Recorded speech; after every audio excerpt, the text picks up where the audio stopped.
Hello friends, आज हम करेंगे लेटर जो कि किसके रिगार्डिंग है। अपोलोजाइजिंग फॉर योर मिसकंडक्ट, कि आपने कोई बुरा व्यवहार किया है उसके लिए आप माफ़ी मांगना चाहते हो, उसके रिगार्डिंग है। I beg to state that I feel very sorry at my misconduct in the class yesterday and I request you to forgive me this time. तो मैं कहते विनती करता हूँ कि आप मैं बहुत ज़्यादा मतलब शर्मिंदा हूँ अपने मिस कंडक्ट के लिए, जो मैंने बुरा व्यवहार किया था कल क्लास में।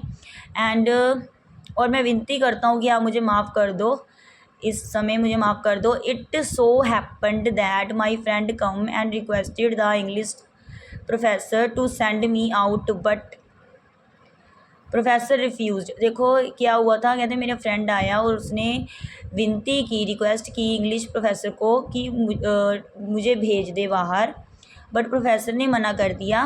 ठीक है, my friend told him that he had a very urgent piece of work. तो मेरे दोस्त ने कहा कि उसे बहुत ही ज़रूरी काम है। I also made a request but the professor lost his temper and ordered me to get out. ठीक है, अब क्या हुआ, उसने कहा कि मैंने भी रिक्वेस्ट की प्रोफेसर को, लेकिन जो प्रोफेसर थे उन्हें गुस्सा आ गया और उन्होंने हुक्म दिया कि तुम बाहर चले जाओ, बाहर निकल जाओ। I feel insulted and used few harsh words. तो कहते मुझे बहुत ही इंसल्ट फील हुआ और मैंने ना कुछ हार्श वर्ड्स जो थे वो टीचर को या प्रोफेसर को बोल दिए। Sir I will never use harsh words against the professor. तो वो कह रहा है कि मैं कभी भी नहीं यूज़ करूँगा हार्श वर्ड्स प्रोफेसर के विरुद्ध। I have always been very respectful to all my teachers, कि मैं हमेशा रिस्पेक्टफुल रहता हूँ सभी टीचर्स के लिए। All the professor hold good opinion about me, और सभी प्रोफेसर जो हैं मेरे रिगार्डिंग जो है बहुत ही अच्छा ओपिनियन रखते हैं। I am really sorry for this type of attitude. तो मैं बहुत मतलब आपसे माफ़ी मांगता हूँ इस एटीट्यूड के लिए। I hope you will accept my apology. तो मैं उम्मीद करता हूँ कि आप मेरी माफ़ी को स्वीकार करेंगे। Thanking you, yours obediently. फिर आप नेम लिखोगे अकॉर्डिंग टू योर लेटर। अगर लेटर में नहीं दिया तो फिर आप अपना भी लिख सकते हो या कोई भी लिख सकते हो। तो हम इसके साथ ही करेंगे लेक्चर्स इन योर केस।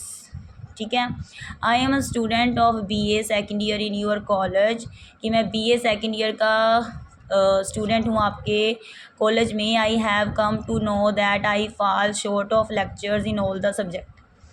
तो मैं आपको मतलब बताना चाहता हूँ कि मेरे जो लेक्चर्स हैं मतलब कम हैं सब्जेक्ट में। I beg to state that I met with a serious accident, मतलब उसकी ना अटेंडेंस जो है वो कम है, लेक्चर उसने कम अटेंड किए हैं, उसकी फिर जो अटेंडेंस है वो भी शॉर्ट है, इसलिए वो अब बता रहा है कि उसकी मतलब अटेंडेंस इतनी कम क्यों है। तो I beg to state that I met with a serious accident in August, की अगस्त में उसका, आप कोई भी मंथ लिख सकते हो, ठीक है, अकॉर्डिंग टू योर विश। तो एक्सीडेंट हुआ था अगस्त में, बहुत ही serious. I was in hospital, मैं हॉस्पिटल में था। The doctor advised me to take complete bed rest for 1 month.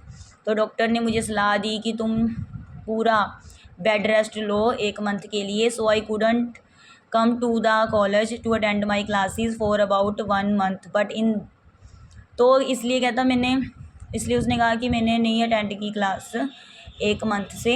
But in those days I was making notes and studying at home, लेकिन कहते उन दिनों मैं चाहे रेस्ट कर रहा था लेकिन मैंने नोट्स बनाए, स्टडी की, घर में पढ़ाई की। ठीक है, मतलब घर पर रह के उसने पढ़ाई की, अपने आप नोट्स बनाए। So I request you to condone my shortage of lecture so that I can sit in my exam.